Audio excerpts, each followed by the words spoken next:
आपकी दीदी नीलम आनंद का या दूसरे किसी का, वो शरीर में हो या नहीं हो,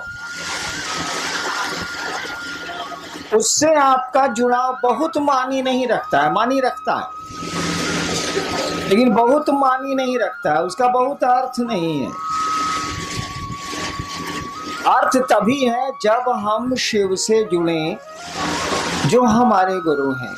हम लोग क्या कहते हैं, उस महादेव से तो लेने का सिलसिला बड़ा पुराना, कहानियों में तो सब लेते रहे हैं आज तक। वो विष्णु जी गए तो चक्र सुदर्शन ले लिया, शुक्राचार्य गए तो संजीवनी विद्या सीख ली, श्री कृष्ण के कहने पर अर्जुन गए तो पशुपतास्त्र महाभारत के पहले ले आए। हम आप भी कुछ ना कुछ लेते ही रहे, तभी भीड़ है, तभी महादेव हमारे आपके घरों में पूजित हैं। हम लोगों ने कहा कि सामान तो लेते हो यार, माल मटेरियल तो लेते हो महादेव से, सुख भी लेते हैं, सम्मान भी लेते हैं, समृद्धि भी लेते हैं, जो भी जरूरत है मांगते ही मांगते हैं। लेकिन जरा सोचिए, अगर अक्ल नहीं रहे तो क्या होगा, बुद्धि नहीं रहे तो क्या होगा, ज्ञान नहीं रहे तो क्या होगा। मोतिहारिये के नु खिस्सा, एगो कौआ चढ़ गई सीढ़ी से छत पर, बपुआ कहला से बेटा से फिर सीढ़ियां हटा दे रे, सार उतरिहन कैसे। एक सीढ़ी लगी थी आंगन में, कौआ सीढ़ी पर चढ़ चढ़ के छत पर चला गया।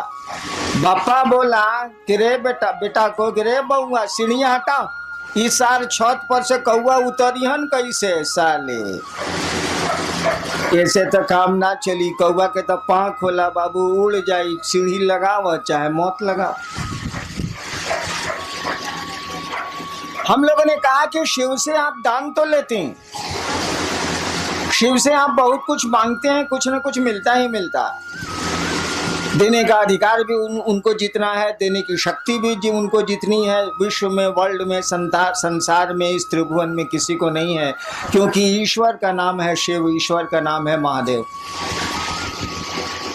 हम लोगों ने कहा कि दान तो तुम मांगते हो, ज्ञान काहे नहीं मांगते हो बउआ। दान तो हम लोग मांगते हैं, ज्ञान काहे नहीं मांगते हैं। ज्ञानमा भी मांग लीजिए तो उस दान का बढ़िया से बढ़िया उपयोग कर सकिएगा। रावण मांगा था दान, क्या मांगा था, त्रैलोक्य की शक्ति। नियम है, शक्ति में छिपा हुआ सम्मान होता, इज्जत होती है। आपके पास पैसे की शक्ति बहुत ज्यादा है तो जगत में आपको सम्मान मिलेगा, सुविधा मिलेगी। आपके पास राजनीति की शक्ति बहुत ज्यादा है तो आपको सम्मान, सुख मिलेगा। सामान्य नियम यही है। आपके पास सुंदरता की शक्ति बहुत ज्यादा है तो भी मिलेगा। बहुत सी महिलाएं विश्व में हुई हैं जिसके चलते तख्त डोला है, राजा डोले हैं, शासन डोला है। देखिए, सुंदरता की शक्ति है, हालांकि उसकी नहीं है, उसको किसी ने दी है। कोई आदमी सुंदर पैदा हो गया, कोई आदमी कुरूप पैदा हो गया, इसमें उसका कोई दोष नहीं है, किसी ने दे दिया। तो कुरूपता दे दी हो या सुंदरता दे दी हो, उसमें उस आदमी की कोई खूबी नहीं है, कोई उसकी योग्यता नहीं है। तो रावण भी मांगने गया था पावर, जानता था कि पावर में इज्जत है, सम्मान है, शक्ति मांगी थी उसने, त्रिलोकी की शक्ति, यानी तीनों जो कहानी है, सच है क्या झूठ हमको नहीं मालूम, तीनों जो लोक हैं उसकी शक्ति मांगी थी, यानी देवताओं से भी अपने को ऊपर कर लिया था उसने। देवता भी लोक में ही आते हैं, ऐसा नहीं है कि देवताओं की डिग्री महादेव के बराबर है। वो लोग, उन लोगों का भी लोक होता, वो लोग हमारे आपके नियमों से ही चलते हैं। त्रैलोक की शक्ति तो मांग ली, लेकिन शक्ति को संचालित करने का ज्ञान नहीं मांगा। आपने बंदूक तो सरकार से मांग ली, लेकिन बंदूक चलती कैसे है ये आपने सीखा ही नहीं सरकार से। सीख तो लीजिए भाई साहब, नहीं तो बहुत खतरनाक होगी वो बंदूक, क्योंकि उसमें शक्ति है। शक्ति में अगर ज्ञान नहीं होगा ना तो बहुत गड़बड़ हो जाएगा। हम में आप में भी शक्ति है, हम लोग बोल रहे हैं शक्ति है हम लोग के पास। मामूली काम हम लोग नहीं करते हैं, दुनिया की बहुत आधी से ज्यादा चीजें तो हम लोगों ने बना ली हैं। क्या नहीं बनाया हम लोगों ने, ठीक है, हम लोगों को किसी दूसरे ने बनाया, लेकिन हम लोगों ने भी बहुत कुछ बना लिया, कम नहीं बनाया है और बना रहे हैं। हम लोगों के साथ दिक्कत है कि हम लोगों को दूसरा कोई बनाता है और दूसरा कोई ले जाता है। दूसरे की इच्छा से आते हैं और दूसरे की इच्छा से चले जाते हैं, बीच में समझते हैं कि अपनी इच्छा से हैं। इसी को कहते हैं अज्ञान, इसी को कहते हैं बुद्धि नहीं होना। आप आते हैं दूसरे की इच्छा से, माँ बाप की इच्छा से आप नहीं आते, वो माध्यम है। कि बहुत माँ बाप हैं जो निसंतान है, और मेरे यहाँ अक्सर लोग आते हैं कि हमको बेटा नहीं है या 5 को बेटी है, 1 बेटा चाहिए। इसका माने उनके फैक्ट्री में दम नहीं है, वो माध्यम हो सकते हैं, ताकत उनको नहीं है। यानी हम लोग दूसरे की इच्छा से आते हैं जो दिखता नहीं है। जनरेटर चलाओ।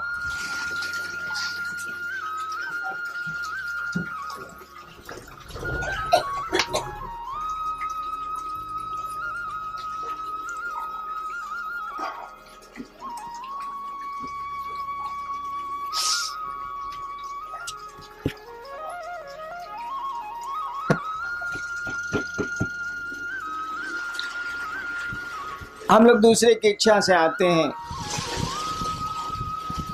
जो हमारी आपकी आंखों से नहीं दिखता है, अपनी इच्छा से रहते भी नहीं। अक्सर लोग चाहते हैं, करीब करीब सभी लोग चाहते हैं रहना, रहते कहाँ है, हम लोग के पूर्वज चले गए।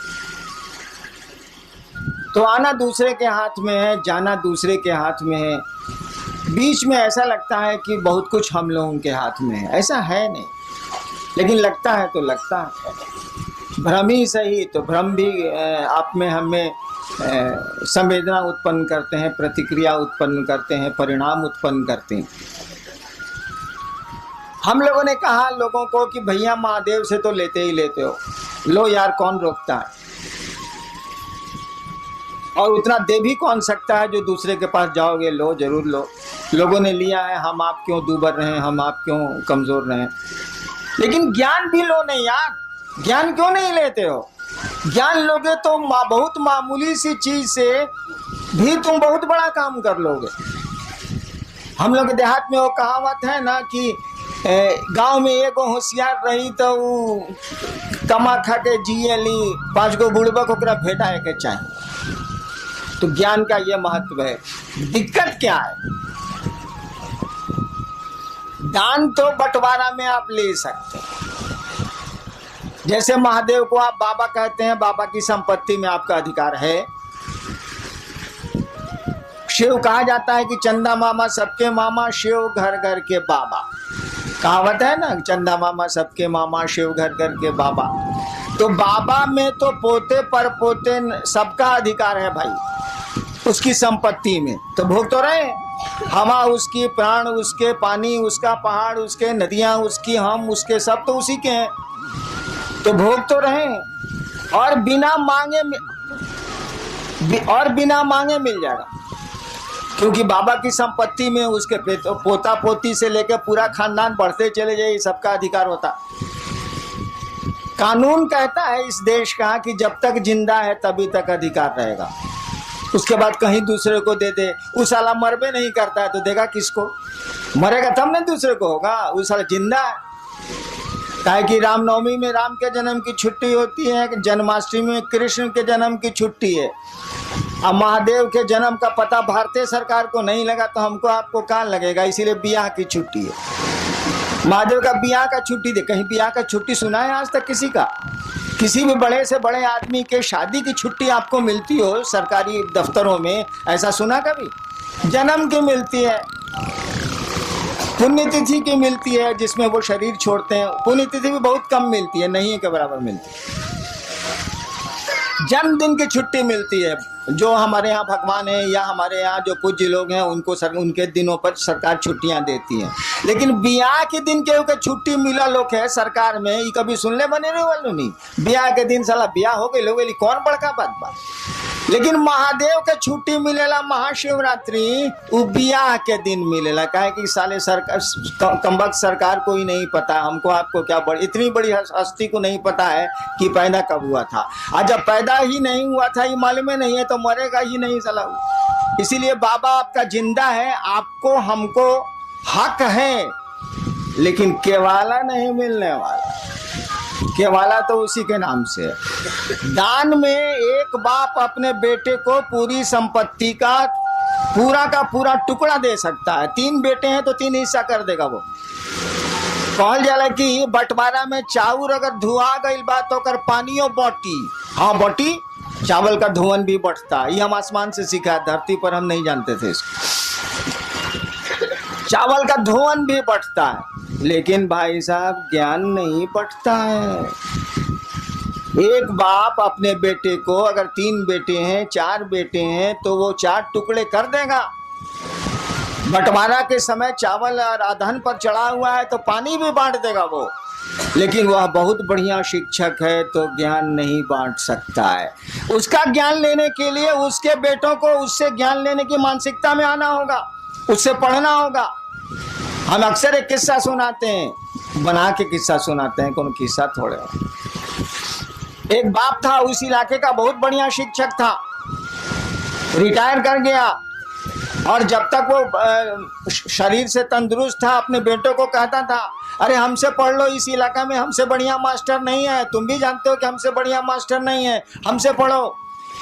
3 गो बेटा था, 2 गो बड़का बोला तुम्हारा से पढ़े, हमारे स्कूल में नाम लिखा वो।